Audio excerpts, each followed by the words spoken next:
Om Mani Padme Hum, Mani Padme Hum, Mani Padme Hum.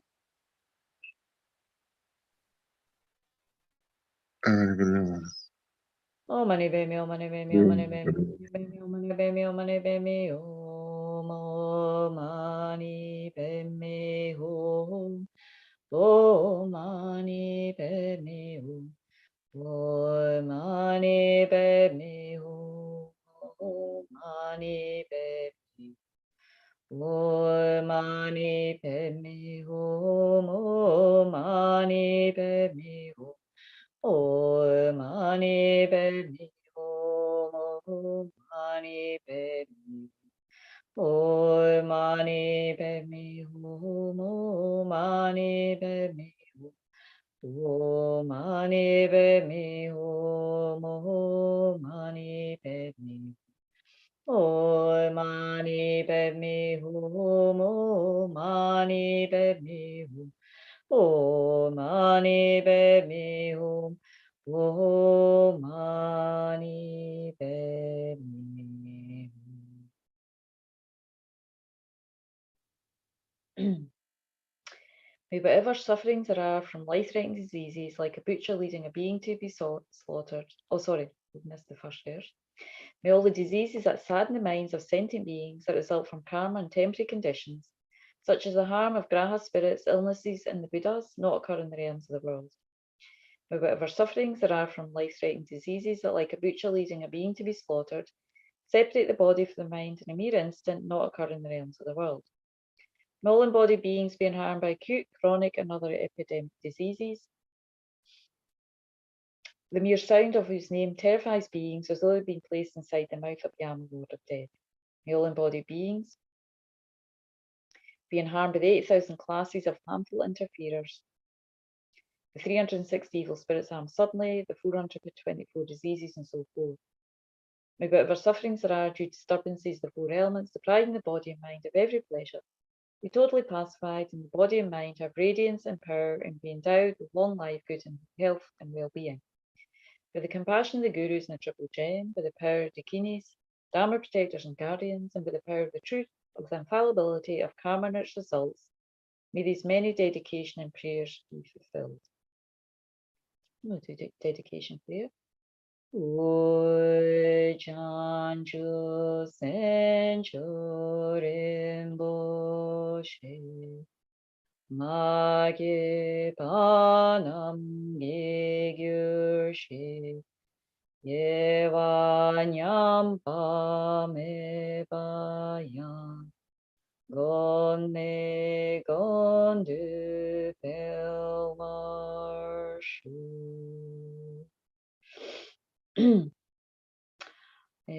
Gewa de Nyurura Nama Sange Drugyurne Drova Jigyamarupa Deye Salago Barsho. And for the long life of His Holiness the Dalai Lama. Chitengam dir ende maluba kanle jungwe zambel yishino karen zume tenzing yatsojo kuse tenshing to show. And also for Lama Zopa Rinpoche. Wo tu su jan jin jam gong yelwe tenzing yom belwe gunzo do borze chosen gurele mondu ara soduji mondu shatenshpu. And because it's the last session of the day, I usually finish with the multiplying mantras to multiply all the merit that not just for this session, but all the sessions we've done over the last 24 hours. So it multiplies 100,000 times by reciting these mantras. Jom den de dejan shepara jombayan daba sobe sangye namba nanse yogi gyalpo ashak selu. Chanchu sempa sempa jembo kundu zambo ashak selu.